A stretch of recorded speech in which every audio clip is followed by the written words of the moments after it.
Hello, everyone. Bill Thornton, Socalsabre. Thanks for stopping by. I hope everybody's having a nice Thanksgiving weekend, and I am having a good one myself. Well, we're going to talk about some of the music I listened to this week. Getting back on track after my vacation last week, my 3 day vacation it was, and I had a good time. But here we are. We're going to open up today with a 1988 album by a group that was formed in 1966, and it's the Nitty Gritty Dirt Band. The name of the album is Working Band. Let's see, I left somebody when I got this. Somebody had left the stickers on there. That sticker says, I don't know if you can read it or not, but $1. So somebody was trying to get rid of it. Funny how the old days that did that stuff like that. This was the 18th studio album by the American country folk group, and it contains a mix of rock, folk, world, and country.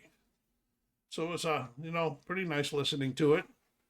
As I did enjoy the mix that they put on the album.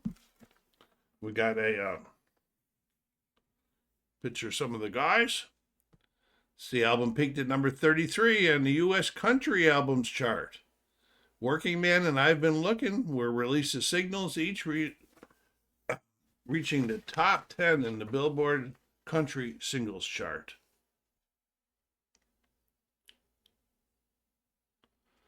Like I said, I did like this album for its content and production. To show you what the come out on Warner Brothers.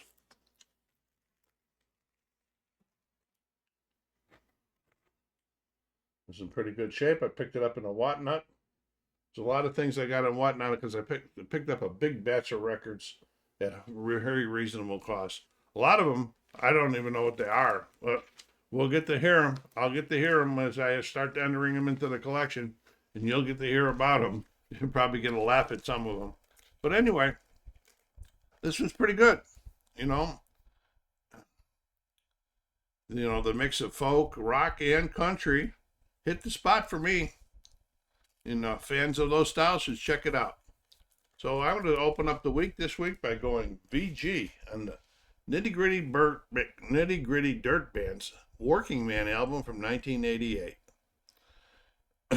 Don't forget, go down there and hit that like button, folks. Subscribe if you're watching, you haven't done so yet. Please subscribe to help the channel grow. Comments are great and helping, and I love to hear from you. So please put some comments down there. Next one we got here is a 1983 album. It's a 2 LP album. Oh no, the Nitty Gritty Dirt Band. That was the only thing I have in the collection by them. This is the 1983 album Alpha by the supergroup Asia. I have 2 LPs and 1 CD in the collection by Asia. This is the second studio album by the British rock supergroup. Still got the shrink on it. Somebody was having a hard time getting rid of this one. Look at that final clearance, $1. Whoever was selling it back in the day. This was their second studio album. The group was composed of John Wetton, Carl Palmer, Goff Downs, and Steve Howe. This is arguably a more polished album and leaning more towards radio hits than their previous one, which was pretty heavy into the prog rock world. Got a little bit of a bend on my inner on this one. The album reached number 6 in the Billboard Top 200 chart, and that has been certified platinum for over 1 million copies sold in the U.S. Peaked at number 5 in the UK. Despite this, it failed to meet the expectation of the recording company executives. What do they want? Who wanted it to match the sales of the debut album. This charted the top 50. This charted the top 50 in 14 different countries. But, sales is sales, and the company's about the big dollar, I guess. Still back then, still now. And this is by Geffen. I've read a lot about Geffen lately from the old days, though. It's in really good shape. This was another Whatnot pickup. And a nice collection into the album. The lead-off single on Don't Cry reached number 10 on the Billboard Hot 100. Good song. And climbed to the top of the mainstream rock charts. It was the sole top 40 entry for Asia and the United Kingdom, peaking at number 33. What's this one? Last note I got here. The Smile Has Left Your Eyes reached number 34 in the Hot 100 and 25 in the charts.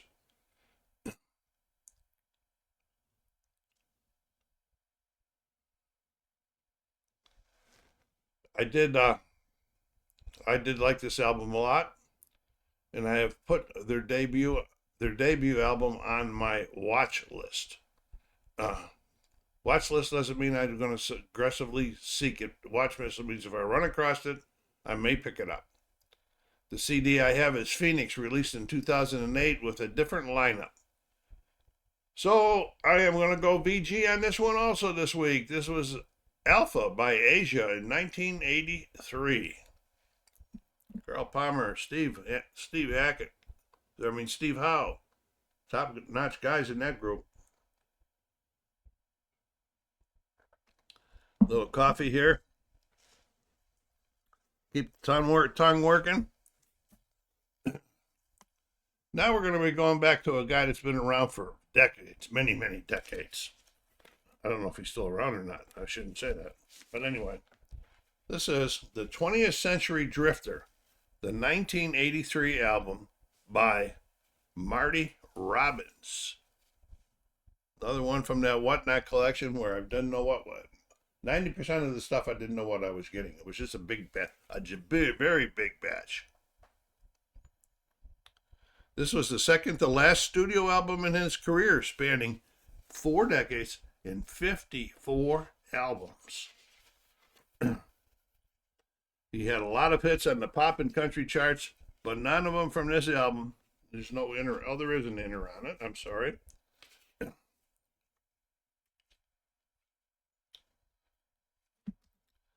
I was listening to this and I had to look up because the second and third songs on side 1, his voice sounded very similar to Elvis. I went, what the heck is this all about? And then I wondered, has his music ever been mistaken for Elvis? I don't know. Check it out. Marty Robbins. Really, really good voice. In the last song on the album, Life, he reflects on his life and many of the things covered in the song lyrics could very well be part of mine. It's in very good shape, and this one was. So this is my only Marty Robbins album in the collection. I will not be aggressively hunting Marty Robbins, but I got it. It's in the collection, and it adds to the there. But it's a nice country collection. But, and I'm glad it's in the collection. But as far as the content and the songs, I can only go fair plus on this one for the week. Oh, he just dropped all the way from a VG, 2 VGs to a fair plus. What am I thinking? I don't know. I haven't not even decided which 2 that I'm going to like the lot. Next one is part of that another one from that batch that I knew nothing about. It's a movie score from a movie I never heard of before this album.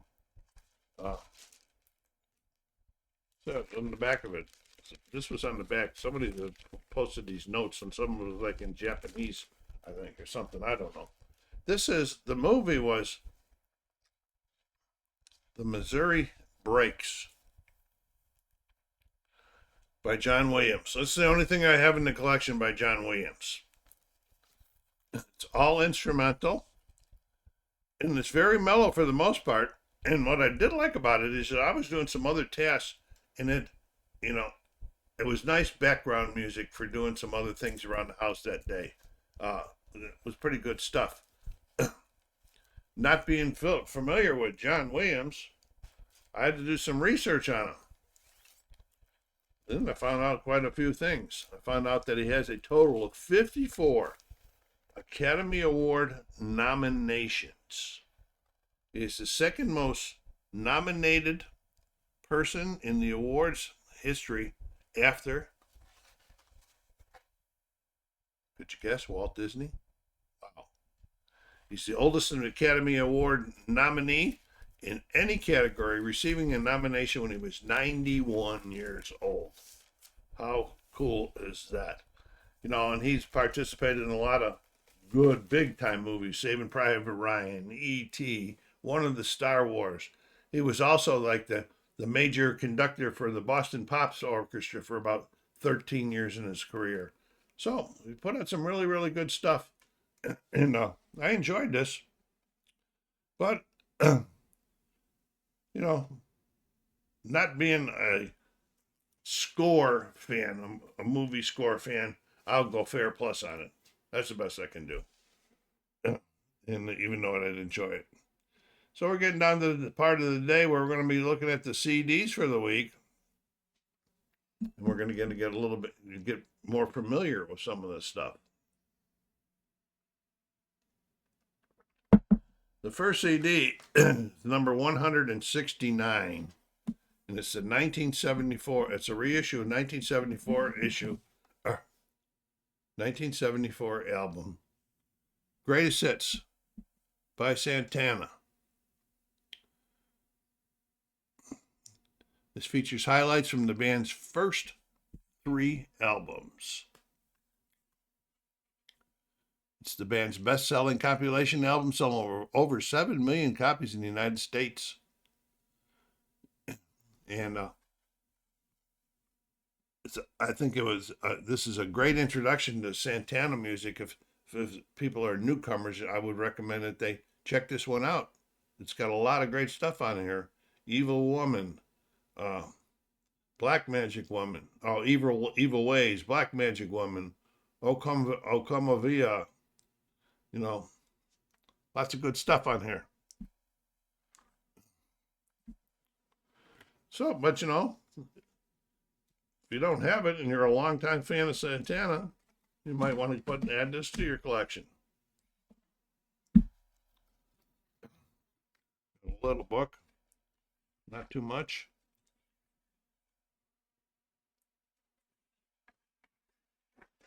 And nothing on the back.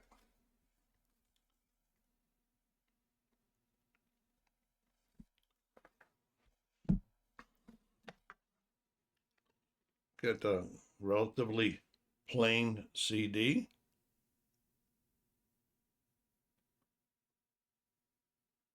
See where the best part is to seeing it. Put it down there, you get the reflections of the windows. Funny. Someday I might be able to figure out this lighting. All right. So that was the greatest hits, the 1974 greatest hits compilation by Santana. And pretty good stuff. I'm going VG plus on this one. Nice. All right. The next one we heard is some music from a person we've heard relatively, I don't know how long ago, but not too long ago. This is CD number 170, and its greatest hits, Janis Joplin. It's a 1986 reissue of the 1973 release. Got all her good stuff on here. I have my glasses on. So I'll put it up there closer so you can see the tracks.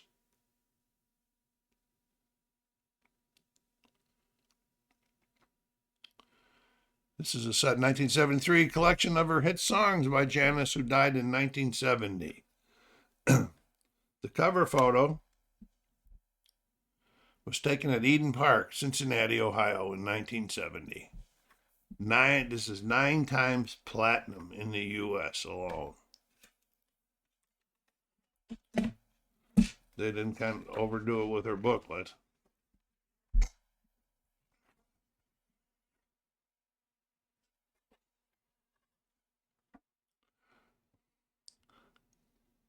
Please Cry Baby. Lots of good stuff on here. Me and Bobby McGee. Get it while you can. Bye Bye Baby. Good stuff. A little while ago, I have a 3 CD set of Janis Joplin's stuff, and I did a video on it. You want to check out, see some more stuff, get some more information on Janis? Check out the video. This was the 86 reissue of the 1973 release Greatest Hits by Janis Joplin. All right, and I'm going VG plus on this one also. This is going to make... No, I want VG on Santana. I'm sorry. VG plus on Janis Joplin. Well, the last one of the week is the album that comes out of the collection. It's been in there for a long time. You guys hear me say that every week. And this is the 1979 2 LP by Pink Floyd, The Wall. As you can see, there's no writing on there except for my writing from back in the days. I put a sticker on here, and then I wrote all on there, which signified that all of it was recorded to a reel on the reel-to-reel. With this one, I have 9 LPs, 12 CDs, and a 3 LP Pulse box set by Pink Floyd. Must mean that I like Pink, huh? This is the 11th studio album by the English rock band. We got some inners. We got, oh, it is a gatefold too. So let's get her open so you can saw everything. I really like in the gatefold. I don't know if you're going to be able to see this or not. I don't know what I'm doing here. Can't. And this, the other cover over here, down on the bottom in the blocks, is like handwritten notes about the stuff in here. In the box. It's like somebody wrote on the wall, like produced by and credits and so forth. And I can't get it up there for you to see it. All right, but that was it. That's pretty cool. It's a rock opera, and it explores a character named Pink, a jaded rock star, as he constructs a psychological wall of social isolation. My original purchase, so I was 21, 45 years old. There was a little bit of popping on side 2 in the last 2 songs that I didn't like, so I'm going to be re-entering this into the spin clean queue. But overall, you know, some of the interesting things about this, and I'll be looking over because I'll do a little reading because I can't remember everything. But when this came out, this album was banned in South Africa, you know, due to its lyrics, which were used by school children to protest against apartheid education system. And now we're going to read. The song's message of social inequality resonated with the youth, leading to its ban by the South African government as a form of censorship. The ban was part of a broader cultural blockade against certain songs that express dissent among the oppressive regime. Well, I wonder how many other albums have been banned. You know, when I was in Korea, you know, when we used to go to the bars, and we would talk to the people, the DJs spinning the records and everything. I don't know. I got this idea from, but I think one of them had told me one time they didn't have an album because the government didn't want it played. So there was probably some censorship over there too, if that was true. Oh, of course. So anyway, thought you might like to know that this was banned in South Africa when it came out. Okay, I like the whole double album, and it's getting VG plus for the week. Well, I'm not going to go any further than picking my first one, and it's going to be The Wall. Okay, I can't pass up, can't not say that about The Wall, the Pink Floyd album. So that's one. So I got to pick out another one. Let's say I got a VG plus on Janis Joplin. Others are VGs. So if I go just with what I rank them, it'll have to be the greatest hits by Janis Joplin, the last two